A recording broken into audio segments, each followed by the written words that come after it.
They can't stop the boats. They can't fix the NHS. They can't even house the people who build this country with their bare hands. But what can they do? They can find millions, daily, to house migrants in hotels, while you're sleeping in a train carriage after a 10-hour shift. Someone just off the boat is getting free board and lodging in a 3-star hotel with 4-poster beds and hot breakfast. This is not compassion. This is corruption dressed in red tape. Britain is broken, but not for everyone. It still works perfectly for those who know how to play the system. It works for the ones who arrive with a story and a solicitor. It works for those who never paid a penny into this land, yet live better than the British taxpayer footing the bill. This is the country where a talented carpenter, skilled, working, committed, sleeps on trains because he can't afford rent. Not because he's lazy, not because he's a drunk, but because the system decided he's not priority. He didn't cross a border, he didn't shout asylum, he just worked and got ignored. Meanwhile, more than 32,000 asylum seekers are living in hotels across the UK, funded by you, the taxpayer, at a cost of £5 million per day. That's over £2 billion per year to house people who have yet to even be accepted as refugees. Many of them never will be. And don't fall for the headlines that say they're being moved. You know what that means? They're being moved from one hotel to another hotel. The Home Office is playing musical chairs with your money. Oh, but we're told there's no money for nurses. We can't increase junior doctor salaries. We can't build social housing.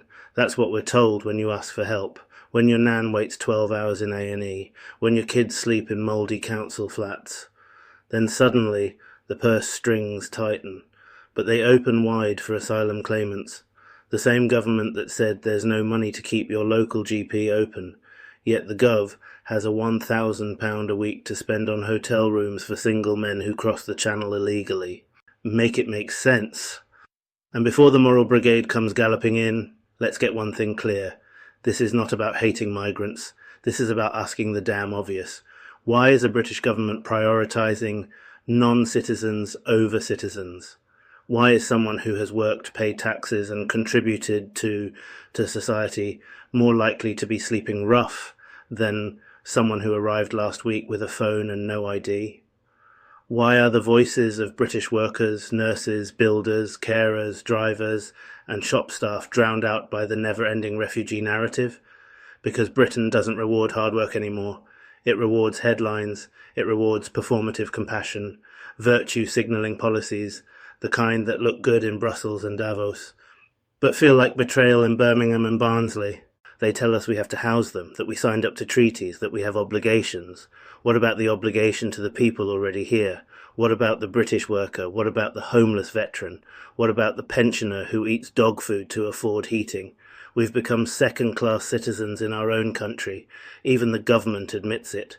They've now introduced a failure to travel policy, which basically means if a migrant refuses to leave their cushy hotel for a cheaper, less comfy alternative, the government pulls all support. Why? Because even they know the system is being abused. Imagine that, being so entitled by a system that you feel justified refusing free accommodation. And who gets punished? Not them, not the ones who refuse, but you. You pay either way. You foot the hotel bill. You pay the civil service staff. You fund the legal aid. You lose the NHS slot. You get priced out of housing.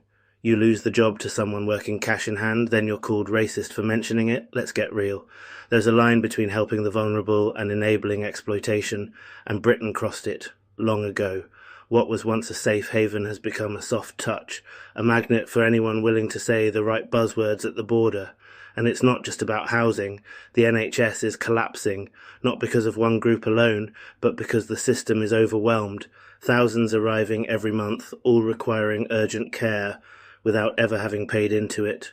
Meanwhile, British taxpayers die on waiting lists. They say the asylum hotels are temporary, but this temporary system is costing billions every year.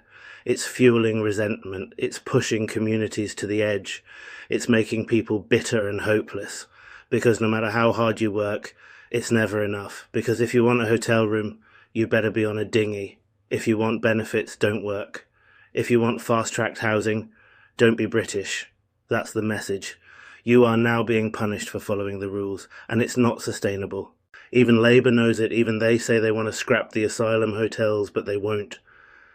Because they don't have the guts to take on the system, the ECHR, the NGOs, the lawyers, the media machine that will scream racism at any real reform.